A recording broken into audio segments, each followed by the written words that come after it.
আসসালামু আলাইকুম everyone, welcome back to my new video. আজকে আবারও চলে এসেছি। কি কোথায় যাচ্ছি সেটা বলবো না, দেখতে থাকেন। এই যে আবার প্রতিবারের মতো সিঁড়ি দিয়ে যাচ্ছি। একটু ক্যাপচার করলাম আরকি। আপনাদেরকে দেখাতে ভালো লাগে। দেন আজকে আর কোথাও রিক্সা দিয়ে যাচ্ছি না, হাঁটতে, হাঁটতে যাচ্ছি। হাঁটাহাঁটি করা স্বাস্থ্যের জন্য উপকার। তারপরে চলে আসলাম মুরগির দোকানে। এই দেখেন ছোট্ট একটা ছাগল। মুরগি কিনবো, কোনটা নিবো দেখছিলাম। তারপর একটু দেখেন এই যে মুরগিগুলো কক, কক করছে, ব্রয়লার মুরগিগুলো ঘুমাচ্ছে। আস্তে ধীরে এগুলো প্রসেসিং করতেছে আর আমি দেখতেছি কি করা যায়, কি করা যায়। এই তো দেখেন একটা কিউট বিড়াল চলে এসেছে। আমি একটু ওকে দেখে আদর করতেছিলাম। দেন চলে আসছি, একটু ভেজিটেবল নিবো। তারপর কেনাকাটা করে বাসার উদ্দেশ্যে রওনা। এই যে বাসায় চলে আসছি, আম্মু সব ক্লিন করতেছে। মুরগিটা কিভাবে পোড়াচ্ছে দেখেন।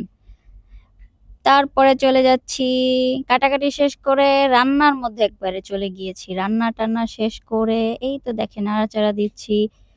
কালারটা কেমন হয়েছে জানাবেন সবাই। খুবই সুন্দর ছিল। তারপরে কিছু কিউব করে কাটা আলু দিয়ে দিচ্ছি। কারণ আমরা আলু সব তরকারিতেই খাই। খুবই ভালো লাগে খেতে। আপনাদের কেমন লাগে জানাবেন।